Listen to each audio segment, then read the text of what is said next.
Propagandists have been known to accuse me of logical fallacies like there is no tomorrow, yet they don't seem to mind using them themselves.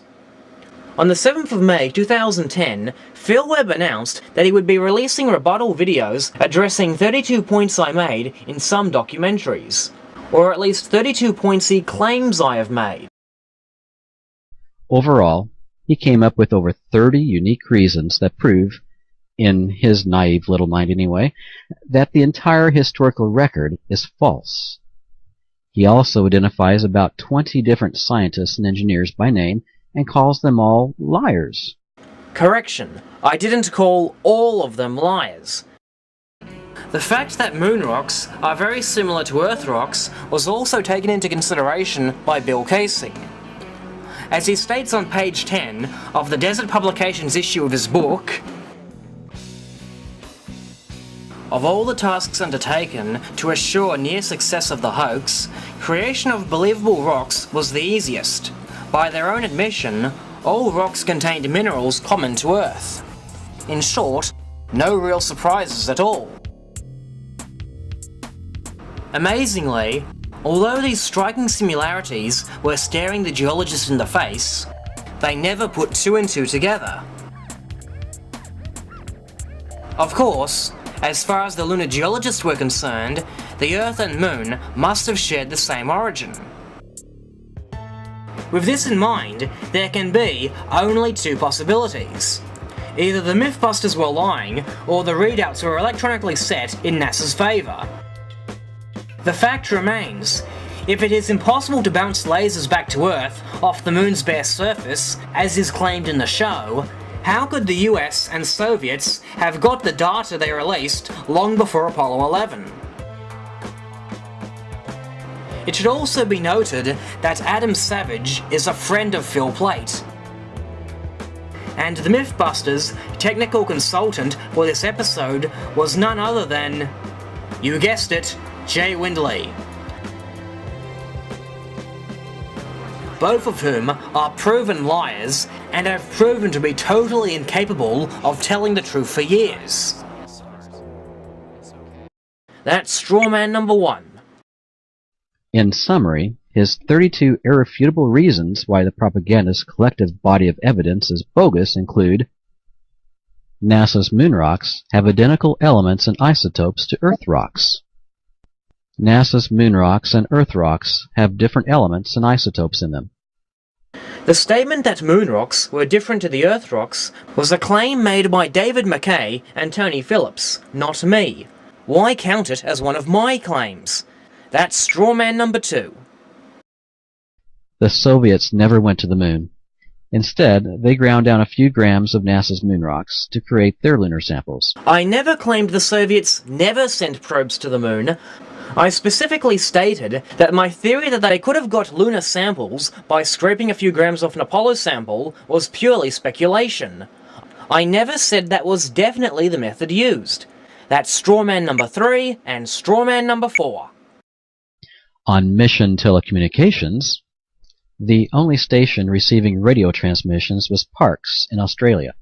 Parkes, Honeysuckle Creek, Goldstone, and Madrid, all of which are part of NASA's Deep Space Network. Get it right! I can only guess that he is misrepresenting the statement I made about the Australian tracking stations being the only ones receiving the Apollo 11 moonwalk videos. This statement was made in regard to what we were told on ABC News at the time. The space tracking station at Honeysuckle Creek has a staff of about 100, and all but a handful are Australians. However, the station and its millions of dollars worth of sophisticated equipment is owned by the National Aeronautics and Space Administration of the United States. When astronaut Neil Armstrong takes his first steps on the moon, Australian stations will be the only ones receiving the television signal. I later learned that Goldstone in California was also in a position to allegedly receive TV transmissions from the moon at the time of the Apollo 11 EVA. I subsequently acknowledged this in my follow-up to Exhibit D.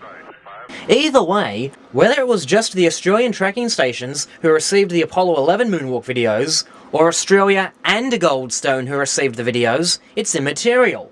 As I pointed out quite clearly in Exhibit D, the tracking stations in Goldstone, Australia, and also Madrid are all owned by NASA, and therefore are not independent parties, as the propagandists have claimed. The Australian radio telescopes, such as Parkes and Honeysuckle Creek, are often presented as the ultimate independent verification for the Apollo missions.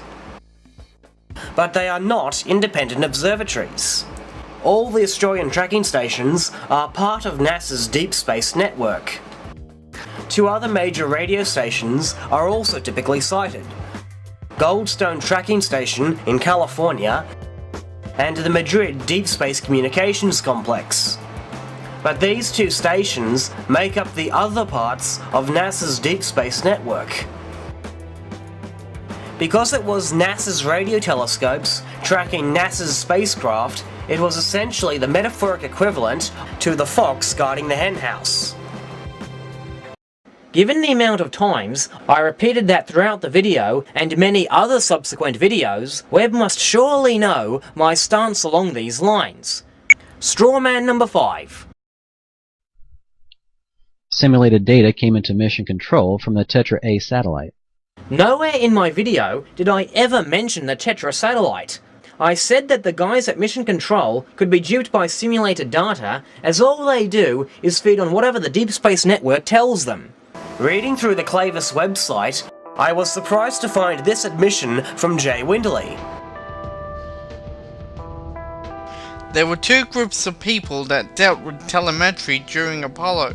The operators of the manned spaceflight network collected the radio signals from space and relayed them over landlines to the Mission Control Center, where they were collected and displayed. At MCC, the flight controllers interpreted the data and made decisions affecting the mission. Simulations were easy to set up. The instructors simply disconnected the outlying stations from the MSFN hub and substituted an equivalent stream of simulated data created by their own ground equipment. The controllers at MCC didn't know or care where the data came from. It was specifically designed this way so that simulations would be indistinguishable from the real thing. This statement from Windley was echoed nearly word for word by Robert Brannick. The flight controllers in the Mission Control Center, MCC, read only what was on their computer screens and wouldn't have known where the data came from. Thus, it can be argued the MCC flight controllers could be fooled by simulated data. These statements from Jay Windley and Robert Brannick are nothing short of astonishing, because this is exactly the scenario that Bill Kaysing discussed vividly in his book. Sure, Windley and Brannick mention Tetra in their writings I show, but I only quoted what they said about the mission control simulations, which do not involve satellites. Strawman number 6. The Soviets could not have picked up the Apollo transmissions because they don't use 2 GHz to track their own satellites. The Soviets are stupid. They couldn't even track their own spacecraft, so how could they track Apollo? Not really a straw man, but it is stated misleadingly. I pointed out that lacking the ability to track their lunar probes all the way to the moon, they asked Jodrell Bank to do it for them. Later I pointed out that the radio telescopes that the Soviets later built did not use 2 GHz. They used the 4 GHz range. Tracking spacecraft is not simply a matter of pointing a telescope at an incoming signal, that's only part of the process. You also need to tune it to the exact frequency to block out any noise. There are literally hundreds of signals coming from space and on the Earth, all of different frequencies. Thus the necessity to tune to the correct wavelength. Telemetry was fed to Mission Control by an Earth-orbiting satellite, and via telephone wires, and they were bounced off satellites orbiting the moon. Again, I never claimed an Earth-orbiting satellite fed Mission Control anything. I said that Mission Control could be fooled by simulated data, as the technicians simply work on the basis of, hey, if the Deep Space Network says it, it must be true. As far as bouncing signals off a cislunar craft, I am purely elaborating on a hypothetical way that NASA could have relayed signals from Earth orbit to the Moon to make it look as though the signals were actually originating from there. Strawman number 7. The astronauts never left the ground, except when they never left low Earth orbit. It doesn't take a rocket scientist to comprehend this, does it? Let me make it clear. Some Apollo missions, like 10 and 11, made Earth orbit. Others, like Apollo 15, stayed on the ground the whole time, in which case all the telemetry was pre-recorded and scripted. Comprende? These are not contradictory statements. Webb is simply trying to attribute the different methods of fakery of 2 different missions to Apollo in general. Strawman number 8. 8 logical fallacies by Phil Webb. Wow, that's a lot. And he hasn't even started to try and, quote, discredit any of my 32 points yet. I think that should give anyone the right idea what style of so-called discrediting we are in for. Ciao, propagandists, wherever you are.